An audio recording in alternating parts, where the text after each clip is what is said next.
Wagwan sports fans, welcome back to This or That Sports TV. I am Rush. I'm Jomar. Yeah, and this is the best place on the internet to get your sports discussions and debate. This is where we do it all. We talk about everything that's relevant in Jamaica where sports is concerned. So today... And internationally too. What we are talking about today? Well, right now guys, as you guys know, my favorite feature, keeping up with the Reggae Boys, guys. Every single time we talk about the boys, then we get excited. People that say, me and Rush, stay and talk about the Reggae Boys for almost 3 hours on Ryan LFC's channel, guys. If you give him the shout out, man. Yeah, man. If you haven't seen that stream, it's uploaded on his channel, guys. Go over and watch it. Me and Rush discussed a wide variety of topics relating to the Reggae Boys. You get me? I said Ryan gave us his platform to express our voice, and hopefully some of you guys watching this now would have been watching us on the stream. Thank you so much for subscribing. Thank you so much for joining us, guys.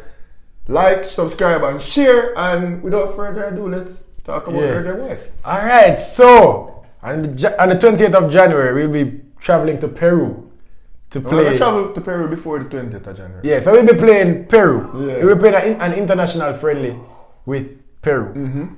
Right, and the squad got released a couple days ago. We'll be breaking it down, talking about the game and the squad overall. So yeah, again guys, participate in the discussion. Let us know in the comment section. Whatever question I ask or Jomar asked today, let us know the answer to the questions in the comment section. So ready? Alright. So without further ado, let's get right into the squad. Let's start segmenting the players by position. Yeah. Alright, so goalkeepers, Dwayne Miller, Jaden White, Amal Knight. Quick note, Andre Blake decided not to join the team in Peru and chose to join the team back in Jamaica to face Mexico. I'm not necessarily sure why that was, seeing that he's the captain of the team. I would have hoped he was there. He's not. So the 3 goalkeepers are Dwayne Miller, Jaden White, and Amal Knight. Finally back in the program where he really and truly belongs. Welcome back, Amal. This is the way Amal Knight is the 5th choice goalkeeper. Because the 1 and 2 is not involved. That's crazy. I think let's talk about the goalkeepers. What do you think about the selection of these 3 goalkeepers? Alright, so my prediction, and based on how it is listed, I think Dwayne Miller will get the number 1 shirt, Jaden White will get number 13 shirt, and Amal Knight will get number 23 shirt. I think, however, out of the lot, Amal Knight is the best goalkeeper. Dwayne Miller is definitely the most experienced. He's been around Jamaica football since Donovan Ricketts days. I know, Jaden White are the most promising or so. Is that the logic here? That's the logic that they're trying to portray. However, I've never been a big fan of Jaden White. I just don't think he is as good as he's touted to be. Yeah, I think he's as tall. He's definitely not tall enough, bro. I don't even know if he's 6 feet tall. So, not necessarily a fan of goalkeepers being that short. I also don't think that he's as safe and secure as you'd want in a goalkeeper. But he seems to be a mainstay in the program. Shout out to Rudolph Speed. Get the people in, why not? Yeah. And Amal Knight back in the program. I think Amal Knight shouldn't have left the program. He's always the 2nd or 3rd best goalkeeper available for me. So I'm happy he's back. But a view that we expressed on the live that we did on Ryan LFC's channel, and we got some flack for it. We were saying that Amal Knight is better than Jaden White and Dennis Taylor. Yeah, and the guys are saying, no. Many people believe that Dennis Taylor is better than Amal Knight. But in my opinion, Amal Knight should be our 3rd string for me. Yeah, Amal Knight did get the chance to play overseas. Dennis Taylor don't. Dennis Taylor no jump and play unless he might go play for the Reggae Boys. You get me? So for the defenders. Alright, so the defenders called up were Damian Lowe, Richard King, Jamal Topi, Kemar Lawrence, and Javian Brown. So that's a thin defender call. Only 5 defenders. Just 5, that's weird, Jamal Watson can double as a defender too. That's true. So I was expecting 8 defenders. We got 5 plus. Maybe we do have 8 defenders that are good enough. Available. Yeah, people are always available, especially in the Jamaican Premier League. But are they good enough? That's what I'm saying. Do we have only 8? 5 defenders. So the quality for make the team. Damian Lowe is our starting central defender, and he will always be our starting centre. But I think one of the best centre backs available in Jamaica. I'm happy that he decided to go. Right? Amidst the controversy that may or may not have included him, I'm happy that he put on his big boy socks and decided to go. Yo, Damian Lowe, we love you, respect you. Continue doing what you do for the country, right? And I think he should start. However, I don't think he should play more than 25 to 30 minutes. See more than 45 Yeah, from because we know what we're going to get from Damian Lowe, and he will be playing. 7 days later, if we are playing Mexico. Yeah. And beside him, I think we should go with Jamal Tope. Some people would say Richard King. Richard King is a local player, so is Jamal Tope. Well, Jamal Tope is a youngster, very tall, very good on his feet. I'm a fan of what I see, and he will be a big part of our program after Mariappa, after Ethan Pinnock, after Liam Moore for 2026. So I would give Jamal Tope the run.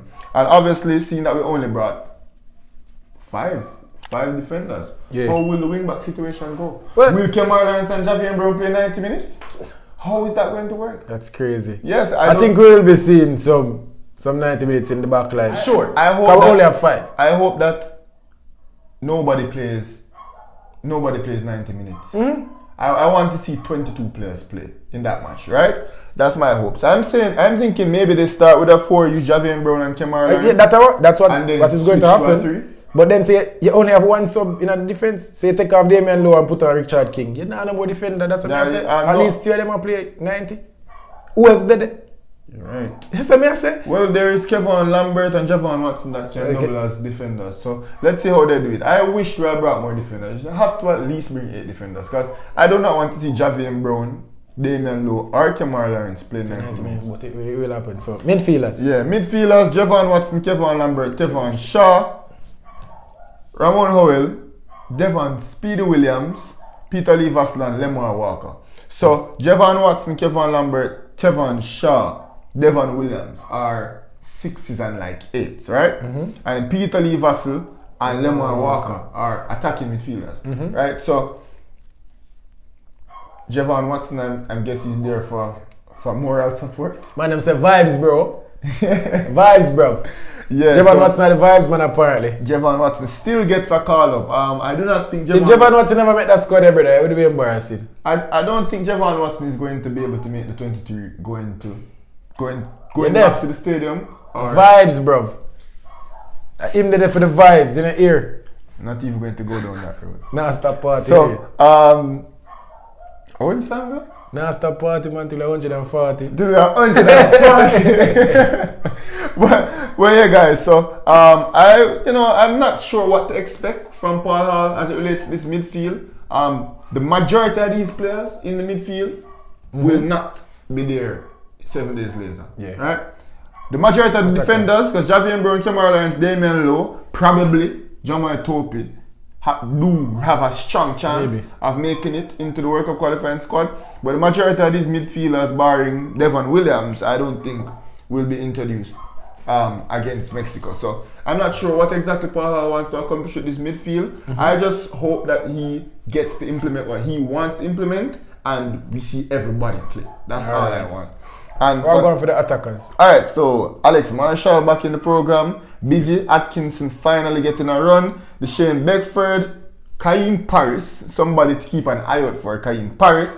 Devontae Campbell, Jordan Fletcher, Corey Burke, Chris Achan. Right? In the attacking line, only people I can see that do stand a chance to make it to the World Cup qualifying squad 7 days later is Corey Burke, Kaim Paris, and Jordan Fletcher, maybe. No. Just Corey Burke and Kaim Paris. Yeah. And I think those are the only 2 guys that stand a chance. Actually, I only think Corey Burke stand a chance. I don't think Kaim Paris stand a chance to make the squad. It's 23 now. And I think Kaim Paris. I want to see him though. Has as good a shot as the McGee's and the Lemar Walkers. But they're ahead of him though. I just don't think those guys should be ahead of him though. I just don't think so. Kaim Paris is making waves domestically right now. So Alex Marshall, Busy Atkinson, Shane Beckford. I'm glad they're getting national exposure, national experience around the system. To camp and travel with the team. However, I'm not necessarily very interested to see what they have to offer, because I know them at their very, very best cannot even compete with the Jamal Lowe's and the Bobby Reed and the RJ Gray. Alright. So we start to talk about it a little bit, but more ask you a question. Does this game matter? You know, whether we win, lose, draw the game, whether we win 6-0 or lose 6-0. Does this game matter in the grand scheme of things and our World Cup qualifying hopes? Yeah, so I heard Oral Tracy make a point on sports commentary saying that what's the point of this game when he can only identify maybe 6 people who will translate to the game against Mexico? And he went on to say, is this the JFF throwing in the white flag? Starting their 2026 process? I think personally this is important for Paul Hall to just get a group of guys to put on the field to start doing what he wants to do with the team, and then as the other players come, he slowly injects them into the program and gets ready for the 3 important games. So I think, yes, it is important this game for Paul Hall to have 90 minutes under his belt. Yeah. As unofficial as it may be, and then for him to get the boys playing like how he wants them to play. The result, however, I do not think it's important. I don't care about this game. I must say it. I don't care about the result of the game. I don't care about the game overall. What I want to see, though, and what I'm excited for is the camp. For the guys to be together and to get familiar with Paula's system. Yeah, but the thing is, the camp starting the 13th will only involve the players in this squad. So the camp will not see the likes of Mikel Antonio or the players that really matter. Jamal Lowe, Leon Bailey, Demaria Gray, so on and so forth. So, but it's really a chance to just get the system out there. Get it in the heads of Damian Lowe, Kemar Lawrence, Javian Brown. All of the people will be there. Right. You know, get them get playing. the system in their heads. Yeah, get them playing in the way that you want them to play. Get a template. That's the word that I've been looking for. A template, and to just inject the dual nationals and European-based players into the system. Alright, there we go. But before we finish this video, let's talk about the big transfer that happened this week. Junior Fleming is now in France. Yeah, in Ligue, in Ligue 2. Yeah, you know, he's for Toulouse. He's in France right now playing for. Well, he hasn't made his debut yet, but he's a Toulouse player in Ligue 2. What do you think about that? I think impressive. People tell the French accents there. Let me answer Ligue 2. You know that. Go on. Guys, I have a story for telling about French. Mommy, please, if you're watching this, don't pre me.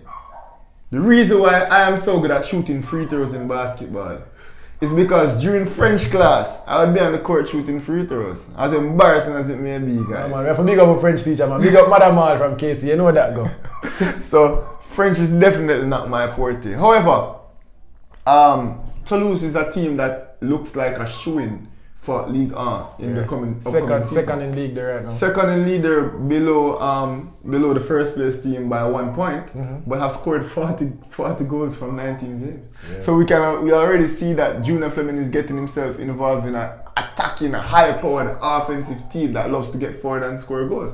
And he's an attacking player, and they obviously see something in him that they like and see that he can help what seems like an already well lubricated and well greased and oiled attacking machine. Right. They are showing to qualify for League A. So we might see Junior Flemings in League A just playing against Mbappe next year. Just go and perform, bro. Score some goals. Mbappe next year. Mbappe probably not be a PSG player next year, but go on. Mbappe said he's PSG right now. He's not thinking about anything else. Alright. So. And after PSG wins the Champions League, Mbappe will probably want to stay on next year. But we're not talking about that. We're talking about Flemmer right now. So Flemmer, big ups, you know, happy that you finally moved into Europe. I've always been of the belief that he's a cut above the USL. I've been saying that. Like 29 goals in his last season with the Phoenix Rising before his little incident where he had to come home. Cut above the USL, right? Did not make the transition into the MLS for whichever reason it may be, one reason or the other. Europe is even bigger, bro. Yeah. And League A is even bigger. So work hard, get in the first team, score some goals, get promoted, and we'll see you on our TV. Yeah, and Junior Fleming is 18 private. Junior Fleming is just 25 years old. So you're looking forward to see Junior Fleming play some football in Europe. So yeah, that's it, guys. Keeping up with the Reggae boys. My favorite feature on this channel, and trust me, we do a lot. You know, we have our schoolboy football features. We have our NBA videos that we just started to release, fantasy videos that we'll be doing, so on and so forth. We have a lot of features, a lot of playlists that will be created, but this, guys, is by far my favorite. You know, I love talking about my Reggae boys, and that was what, episode what? 6. Episode 6. 6 episodes, guys, and we just continue coming back. So thank you so much for the support. Thank you so much for getting us to 500 subscribers. That's a big accomplishment, and the grand scheme of things, it might not seem. It's a lot of people, bro. On the grand scheme of It's things, a lot of people. it might not seem that impressive. However, seeing that we only started just over 2 months, or just under 2 months, and we're here at this point already, guys, and we can only continue to grow and continue to keep getting better. But we can't do it without you guys. And that's the perfect segue into giving them the maths, right? Yeah. If each one of you guys who are watching me right now, watching us right now, watching this or that sports TV right now, can get us 5 subscribers. Do you know how many subscribers that would get us, guys? Do you know how much subscribers we'd be at by the end of the day? A lot. So just do the thing now, guys. Thank you so much for watching us. This is This or That Sports TV. We're out.